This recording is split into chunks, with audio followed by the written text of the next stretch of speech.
Welcome to Fireteam Chat, IGN's Destiny podcast.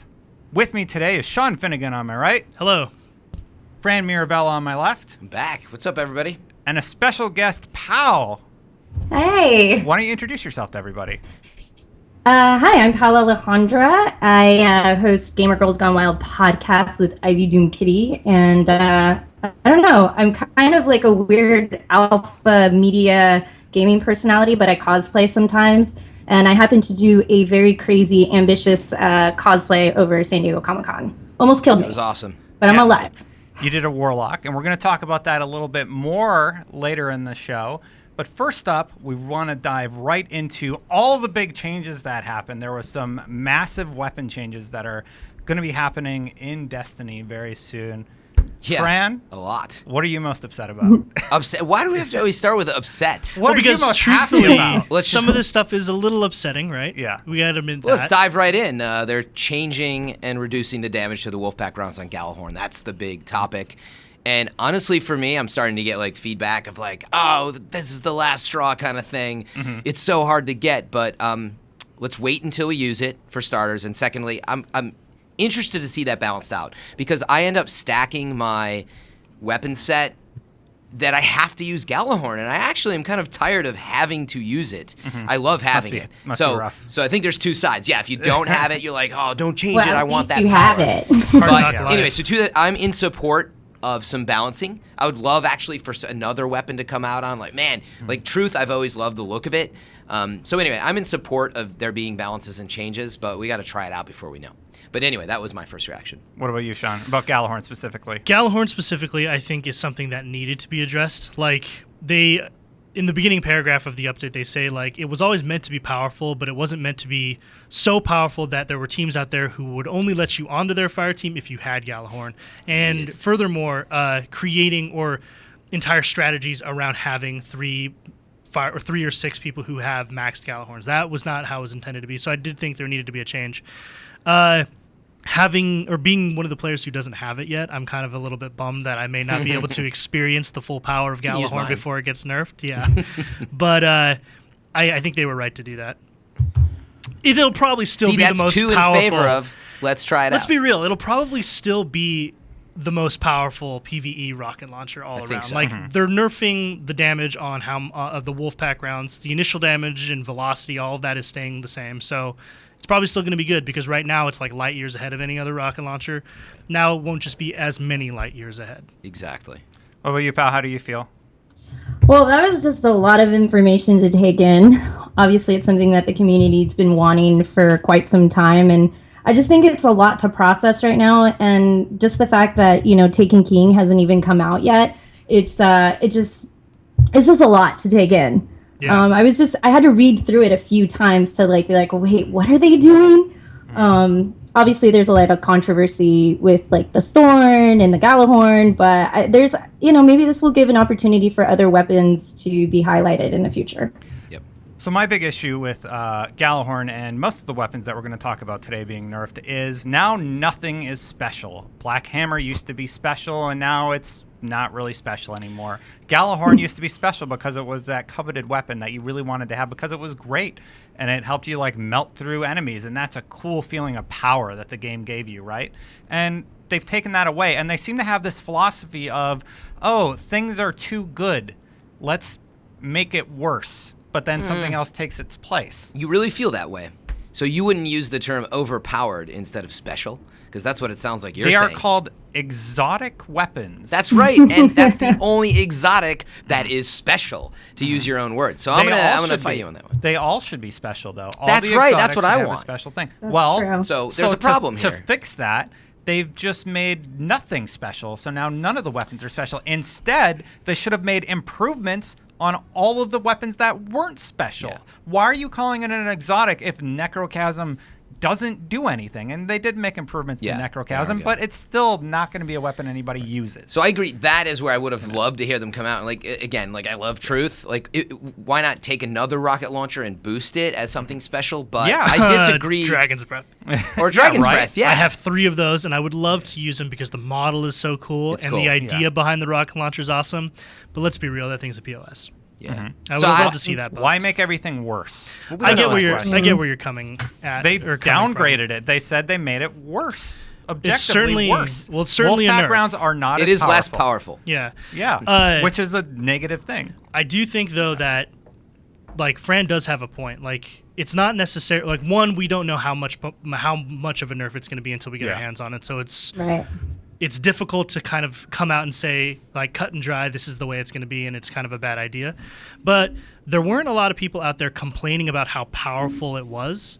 And similarly, for a lot of players who are, now hundreds of hours deep into the game, Gjallarhorn's the only reason to continue playing. Like, they're still looking for that. Mm-hmm. So to hear that the one thing you were playing for, as someone who doesn't have it, the one thing that you're still looking for is now getting a nerf, like, that's a little disheartening. But you know what? I'm willing to bet it's still going to be the most powerful rocket launcher in the game. Yeah, I so agree. it doesn't change that. It's a matter of it being overpowered, I think, and Why balancing touch it at weapons all? is tricky. Why touch it at all if it's still the most powerful weapon in the game? Because how many times do you get asked, do you have a Gjallarhorn? And someone's like, no. And I've done it. I'm I'm like, be asked that.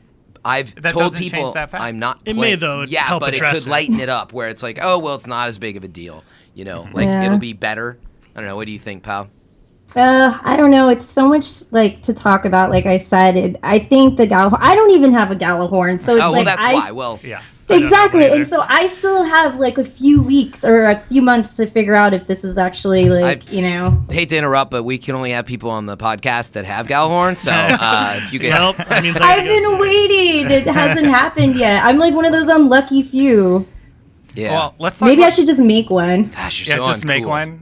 Have it with your coffee. craft Just one. carry it with me everywhere I go. Let's move on to a positive note. It looks like they're finally addressing the auto rifle issue. So that's actually not on the show notes, but it's in the Yeah, in the packet. I'm I excited gave about you. Okay. Back patch 1.1.1, they pretty much made auto rifles completely useless. Yeah. So they've kind of gone back to Pea the shooters drawing again, yeah. board. Yeah. and No matter how they- you cut and slice it, they nerfed them into oblivion. Yeah, so they're tuning range and damage fall off with the weapons now, and they're going to make them more of a viable option. Their goals are to make it optimal at close to medium range. Damage stability and range are tuned such that players desire stability for reliable close quarters damage or range for better accuracy and increased damage at a distance. And elevate auto rifles so that they are more competitive, that they are a more competitive option in PvP. Like they were. And PvE. Yeah. And satisfying to use in Yeah, PvE. I mean, they lean so much into the pulse rifle, shotgun thing, and then and even hand cannons, fixing some of that, and then it left auto rifles in the dust. Yeah. So now it sounds to me like in PvP, auto rifles were a thing. Mm-hmm. Like Right. Suros was a thing, and now it's just not. So you want to go through the changes they're making? Well, I just went over the positives. Well, those were the goals, but the actual changes that they're going to make are increase the base damage. I mean, that alone for auto rifles is going to be big. Start the fall off damage closer to the player to emphasize its role as a close to medium range weapon. Again, emphasizing that distance. I mean, every gun has its role to play. You read through this, like you get a sense of how they see each gun. I would encourage you checking that out. And then, a small reduction in base stability. But again, when you're at optimal range, it says it's going to be unaffected. So they're going to boost damage as well in PvE. Well, it says 10% against AI combatants. So in PvE, they're also going to give it a little push in the right direction. So I think that's great. And they're good. also touching hard light as part of this. That's and what that makes makes me really excited because I've always loved the look and feel of that gun. I just don't use it. Yeah. I have a hard light that I've maxed just because I knew at some point they were going to rebuff auto rifles. Yeah. And I love the play style of auto rifles, and it's always been something Yeah. that, like in all FPSs, not just Destiny, I tend to gravitate towards those types of weapons. That's a comfort zone for sure. Yeah, and it'll actually be interesting to see how hard light differentiates itself as a matter, because so the difference is that while all auto rifles are getting these changes, hard light specifically will not be affected by the damage fall off. That's the one change to hard light. And I think it has to do with kind of like the weapons lore of like, the high caliber / light rounds that bounce off things and stuff like that. I think that's really cool.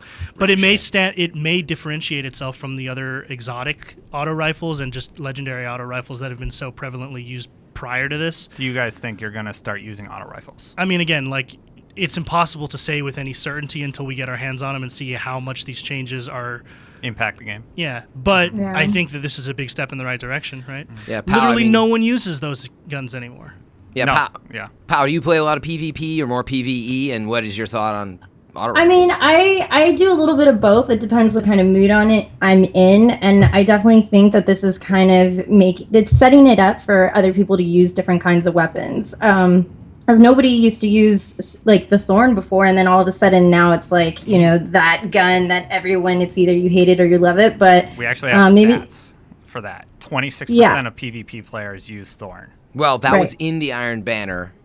Yeah, from During that 6:30 to test range, 7:6. but it would indicate that's what it looks Yeah. like across everything. I mean, anyone who's spent a significant amount of time in Iron Banner or Crucible or Trials knows that most of the time you're fighting against Thorn. Right. Mm-hmm. But just to finish that thought, pal, I mean, were you going to say, yeah, you are excited to use auto again? I do a little bit of both. I dabble in both. I love PvP for obvious reasons because that's kind of where my whole gaming life kind of started in multiplayer. So I don't know. It's going to be interesting to see what I gravitate, because I got a little bit comfortable using certain weapons. So this is just going to take me outside my comfort zone for sure. Yeah.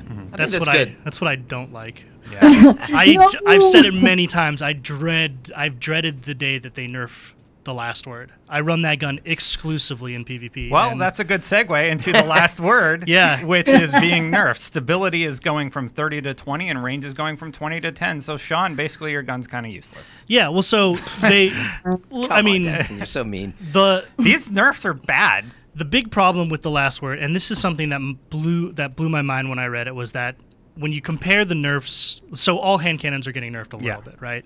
But it's particularly bad for the last word because it's getting nerfed in its most significantly strong places, in addition to the hand cannon nerfs. So it has even more reduced range and stability, and decreased efficacy in ADS. Those are the big changes to last word, which is a huge problem because last word, I think, was one of those guns that was very powerful, and its time to kill was the lowest in the game. But to get to that point, it required a huge amount of skill. Like, that gun is not easy to fire from the hip.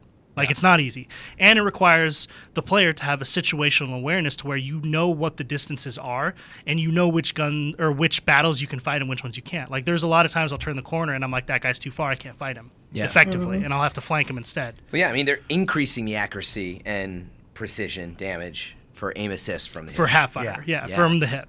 Which is like, that's their goal, right? They want it to be a hip fire only weapon, and they're in order to reiterate that point and drive towards that design, they're basically nerfing all the other ways that gun was used before. Yeah, so for that date range, Thorn was being used 26%, then Red Death, and then Last Word, which was at 11%. Last Word was 11, and Red Death was a little bit higher, we'll say like 12%. And yet Last Word got the brunt of the nerf over Thorn, which I think is mind-boggling to me. Yeah, so what's happening with Thorn, the base damage on its Mark of Devour, damage over time, is a third of what it was in PvP and PvE. So, yeah. Yeah, a third. Just to so if you put 2 shots in someone today, this is for the Mark It's 3 of Devour. shots. But meaning, okay, if you put 3 shots in someone today, it means you have to put 9 in them, in theory, for that same amount of dot damage of the damage over time. Yeah. So just for that, but that's a big change. So I think but look at the stats. I find if we can go back to stats, doesn't have to be the second Destin, but I found the gradient of how many people use Thorn versus other things interesting. Go ahead. All right, I will. A little quiz maybe actually. Pao, you say you do play a lot of PvP? Reasonable here and amount. there. It What have depends. you been killed by most? Oh God. Grenades. I What about- think I swear everything. I get All right, blown up all the time. What about you guys? I mean, Thorn Thorn. all the Thorn, time. yes, Thorn, for sure Last is up Word, there. Hawkmoon. The last word. Yeah, Shotgun. those- Hawkmoon. Fell Winters. Yeah, Fell Oh, Winters. Fellwinter's, God. Forgot. Yeah, but interestingly, what the stats say, and I mean, the reality is this is where you really see it. So, Thorn, at 25%, you take a step down, half the amount of players use Red Death and Last Word. And then another, it's like, let's see. Half of that. It's about a fifth of the amount of people that use Thorn use Hawkmoon and Vex Mythoclast. And then you're getting down into like Suros and Mina guns that you multi-tool. use And for- Suros Get used small. to be a top... Suros used to be Yeah. as high as Thorn. Right, and I just wanted to draw that into perspective, like roughly looking at the graph, over 7 times the amount of people use Thorn than they would Suros. And likewise for like Hawkmoon, even like 5 times the amount of people use Thorn instead of Hawkmoon. Yeah. That tells a big story. And Hawkmoon now, its damage is not going to stack for PvP, so it's never going to be a one-shot kill again. Yeah. And Sean, you made a good point about this. Yeah, so the big bummer is that I play on Xbox, and I find it so unfortunate that I will never get to experience the power of Hawkmoon before it gets nerfed. Like, that's a huge bummer to me. It's like I didn't really look at Hawkmoon before because I don't have it on my console, right? It's not an Xbox thing, so I didn't really understand its power. But for clarity's sake, it has 2 buffs, holding aces or perks, holding aces and luck in the chamber, which basically gives you 3 of the 9 shots in the mag, 13, something like that. It's 13. Yeah, like that. 3 of those bullets do extra damage, but there is a chance that 2 or more of those bullets could be the same bullet. So there's this phantom bullet out there that could have all 3 bonus damages on the same bullet, which would allow you to one-shot a Guardian. Yeah, so it's Full health rare, Guardian. but it's like boom, one and done. Yeah, and I went and watched videos of this online. There's videos of people, turning the corner, seeing a guy, and shooting him once to the head and doing 230 damage. Yeah. And just killing him instantly. And I'm like, man, that would be awesome. Yeah. I will never get to do that. Yeah. How are you on Xbox or PlayStation? I'm on PlayStation. Okay, so do you I have started on Xbox and then I went to PlayStation. You made the right choice. Just kidding. I mean, Well, honestly, for this game, it all made the Xbox sense. players mad So at you, Destin. Yeah, with all the extra exclusive content. yeah. That's why I started, for work purposes, honestly, so that we could capture that extra footage, and then I just kind of stuck with it. Now I have a 34 on Xbox also. I know. So, yeah, Destin's been toeing the line on Xbox. I'm starting to get pressure. Because Yeah. Jose is playing on there too, a little bit? I think so. No, Jose. I heard that character. he has a yeah, character. he but started. it's not I haven't out even there. started on there. Nah, I don't have enough time for that. I do have a character built on my Xbox, but I need to maybe grind a little bit and kind of compare. Took yeah, me I've a had, few to, weeks to I've had to put get up Destin in there. my backpack and carry him through a bunch of stuff. Whatever. It wasn't even you. It was more Stan than anybody. Well, Stan carries all of us. Yeah, that's true.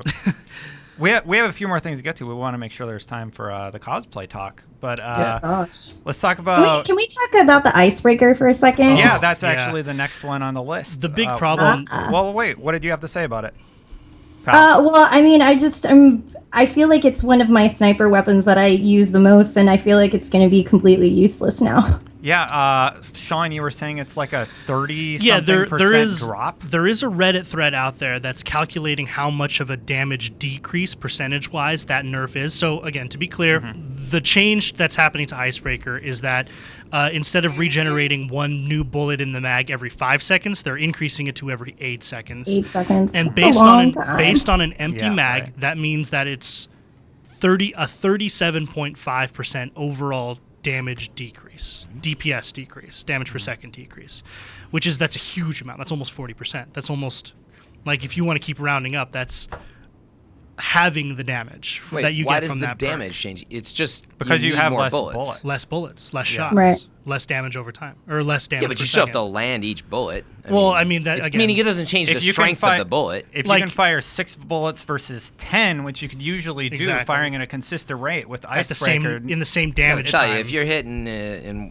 anywhere, well, okay, you So mean you're in talking- PvE? I was thinking PvP. Yeah, well, you're talking about, so one, it's never wise to talk about guns in a vacuum, because you can miss shots, or you'll hit a body shot as opposed to a headshot. Right. But let's say you hit every one of your shots, if you're gonna and you're firing the same amount of bullets over the same amount of time. I see. Yeah. It ends up being a huge damage decrease because you're just firing less I was shots. thinking in PvP, we were talking so much about that. But Totally. yeah, PvE, you're right, actually. That's really going to suck. The bigger problem is that, was there anyone complaining about Icebreaker? Were Nope. there any encounters that were broken because Icebreaker was a single thing? one. No, not It at was all. my faves. So why? Yeah. This is one of those changes. Like I said, I agree Gallahorn had to be nerfed. I agree Thorn had to be nerfed.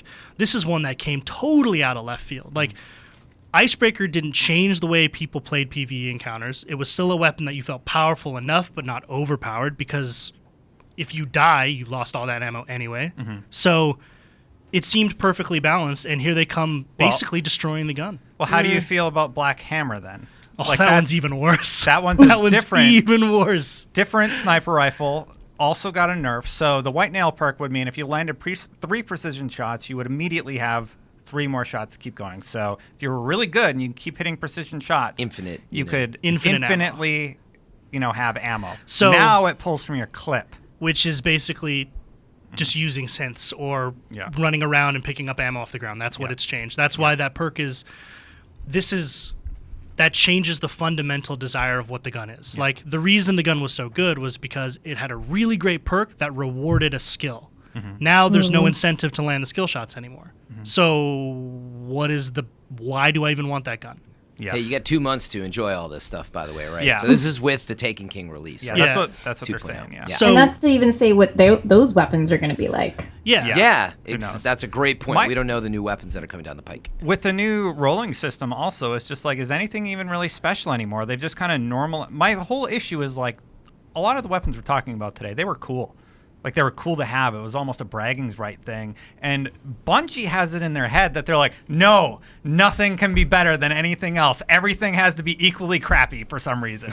And it's just like, why is that your mindset? Why is your mindset make everything not as valuable? I don't think it's that generalized. They're trying to not have it be imbalanced, that there's only people using Icebreaker's really good. How can we make it not as good but that's so not people don't like having it? Yeah, but that's not the mentality. The mentality is there's like 250 guns in the game. Well, there's a lot more with all the lower ones. But the point is, you're only using like such a small subset. Like, most people have the same loadouts. So to Destin's point, like, I think from a design philosophy standpoint, it would be better to buff the guns that people don't use as opposed to nerf the ones that they do use. But as you saw with Thorn, that does happen.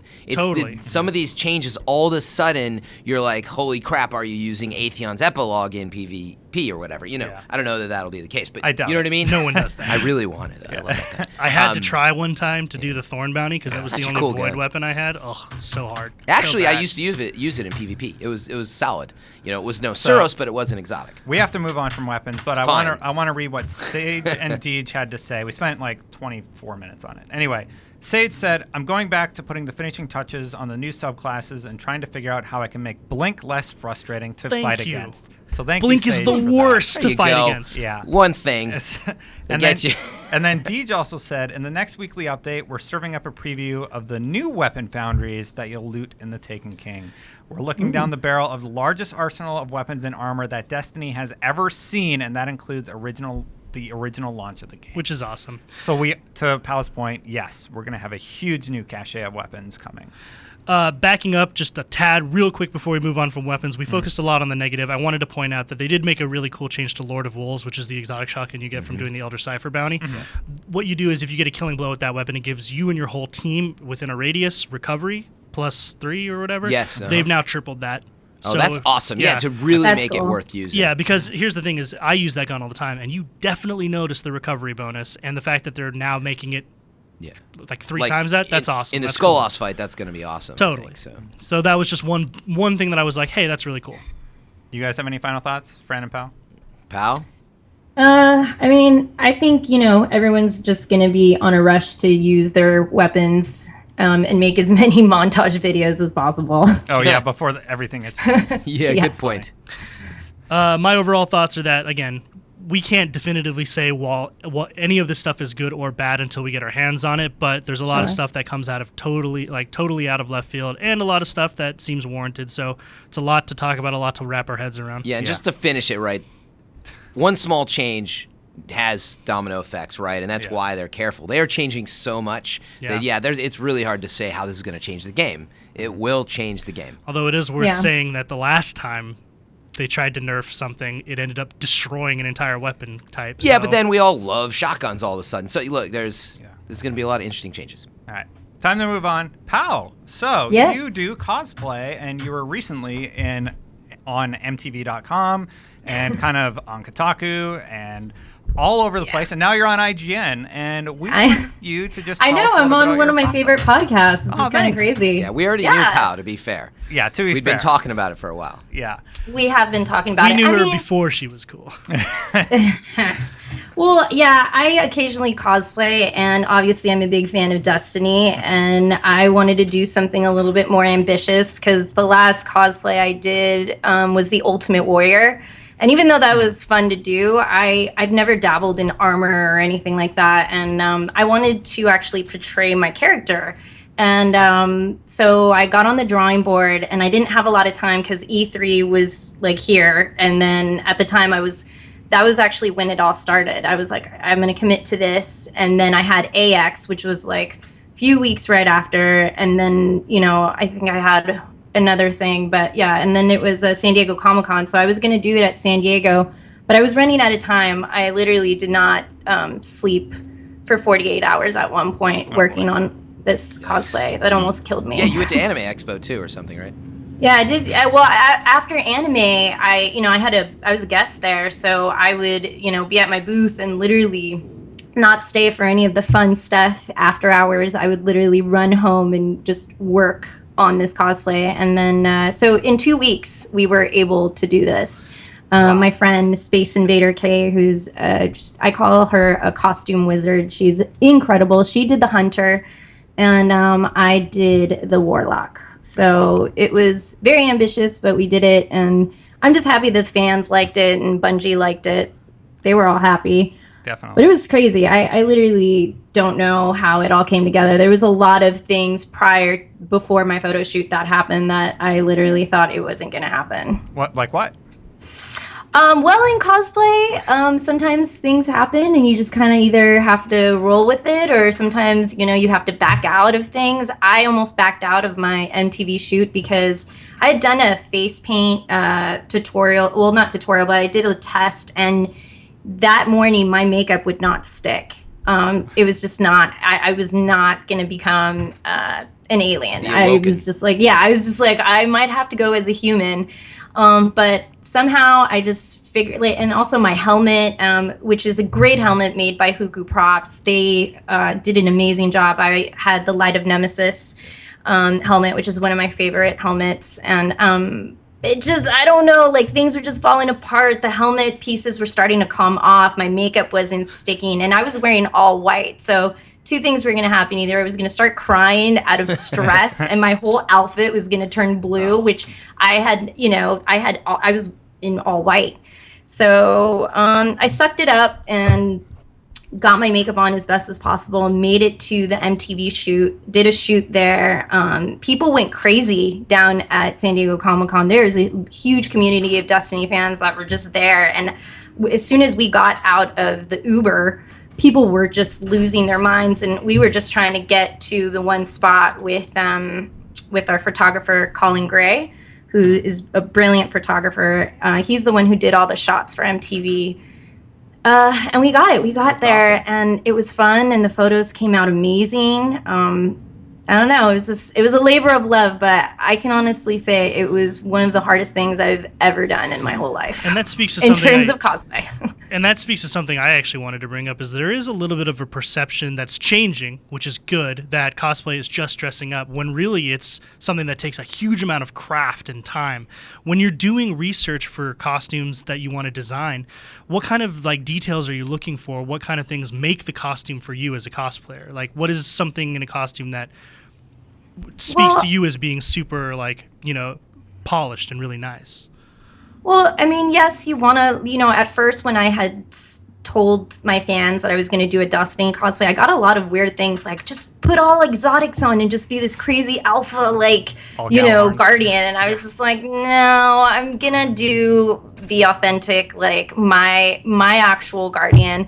And it was funny because if you go look at the Bungie posts, someone wrote, oh, she's got way too many exotics on. And I just was like, are you serious? And then so I kindly wrote a comment and I said, no, actually all my gear is legendary.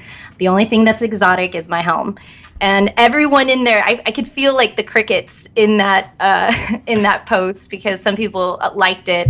And it wasn't just to be, mean. It was just I worked really hard. I researched everything. I had pictures of every angle. I mean, I was playing at the same time as designing this, because that was the only way I can capture certain photographs that would be authentic to what I made. The coat that I made was made from scratch. And that was difficult, because after I made the coat, I had to hack it at the bottom because because it's the robe of exile, so it has this very thrash look to it. So that was kind of crazy. And then I had the Watcher boots and the Apex Harmonics gauntlets, and then the Lighted Nemesis helmet. So where can people see all your work? Well, you can see it on Instagram. I posted some of the kind of beginning stages there because people are now asking me, well, how did you do this? So I'm also working on a blog post right now with Space Invader K. So you can look her up on Instagram, Space Invader K, and you can look me up at pancake_POW POW and look at stuff there. Also on Twitter, Pancake POW. And I think I have a Facebook page too. I posted a few photos there. And that's Baby Pancakes. Did you show the creation of the thorn that you were holding, actually? I was kind of curious Oh about my that. God, can we talk about that? Okay, first of all, that wasn't going to be my prop. That was Kristen, Space Invaders prop, and we just used it for the photo shoot. And even in cosplay, people were just talking so much about that because they couldn't even believe that it was the thorn. Like, it was like, even in cosplay, I can't escape the thorn. Like, I thought it was hilarious. I mean, it was a controversial weapon choice. I actually wanted the icebreaker to be made, but we didn't have really cool. Yeah, we didn't have enough time to make it. It was already like on the drawing board, but it consisted over 200 pieces in 3D printing. So we didn't have enough time, but I think we're going to get it done for New York Comic-Con. Oh, cool.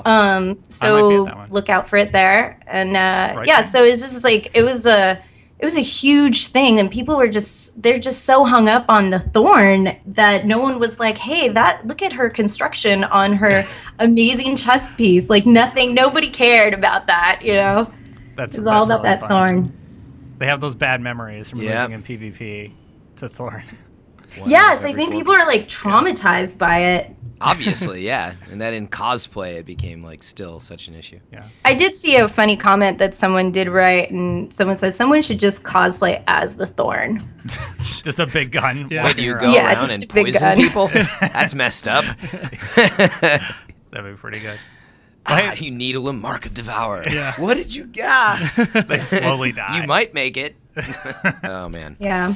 Yeah, there was a lot of thought involved. I also had made a ghost. I did the Frontier ghost, the one that was like in the collector's edition. Yeah. That was cool. Just because I thought it was cute and I liked the colors. I'd also even made another prop. It was a fireball prop to go with obviously my warlock. But I just couldn't carry everything. So for the next photo shoot we're going to go all out for that one. What about some Guardian interns? There you Yes. go. You know, have somebody else help you out. Then when you need that fireball, right there. Switch it out. Switch it out, exactly. Very cool. Well, I saw your costume and it looks amazing. So if you're watching the show, definitely give it a look because the amount of detail and effort is obviously like just superior to other cosplays that I've seen, specifically for Destiny. So definitely check it out. I thought it was great. Yeah. Thank you. I'm glad you guys liked it. I feel for the most part the community really liked it, and I hope it just encourages people to do some more Destiny cosplay. I mean, it is difficult, but it's doable, you know? Warbler is a great thing. Foam is an amazing thing. I learned how to do all of this in 2 weeks, so if I can do it, you could. That's awesome. So. Yeah. Maybe I need to make a costume for New York Comic-Con. I'm getting you guys should I've all tried my hand at it, but it didn't go so costumes. well. Some of my costumes didn't work out. I've seen Destin's costumes. Look up the worst cosplay of all time. You might recognize somebody. He actually, he's in a list somewhere from how long ago was that? 2007. Oh, it's so good. Is that the one where you're it's the Dead Space? Let's post that in the Fireteam podcast we'll group on Facebook. That's actually all that we have time for right now. Thank you so much, Pal, for joining us today. Yay, thanks for inviting me. This was a lot of fun. Yeah, is there anything you want to plug before we head out? Well, I mean, we just did a recap of our San Diego Comic-Con experience. You can go to pancakepow.com and find the episode there. And hopefully I definitely will be doing a post about this whole Destiny cosplay because I've been getting a lot of questions about what I used and how I did things, and we'll have like a little tutorial, also some tutorial videos of some prop making stuff because I'll be working with a gentleman called Bear Birch who's like a legend in the prop industry, and we're gonna do some videos together and show people how to make some stuff Destiny related, obviously. Cool. Fran? Just the usual. Are we going to go into the outro Yep. here? Okay, yeah. Well, as always, if you are listening to us on the podcast, be sure to jump into iTunes or the Android store and give us a review. That is always appreciated. Yeah. And, of course, you can catch us on Xbox One, PlayStation 4, on the IGN apps, on our YouTube channel. Buy our shirt, go to ign.com/store. And I was just getting that. So, yeah, we've got the Fireteam Chat T-shirts if you want them. People seem to like them. I need one of those. Yeah, we should get you one. Gotta get one. I need one too, actually. We've been so busy with events, I admit I don't have one yet. So you guys have them before I do. So there you go. Sean, anything? Follow me on Twitter at I'm Finnegan. Play a lot of Destiny, play a lot of Counter-Strike, so come talk to me about those games or talk to me about movies because that's the other thing I'm deeply in love with. Cool. And until next time, everybody, Guardians out. Sean, you gotta start doing it. No, That's all right. You're not gonna be the next host.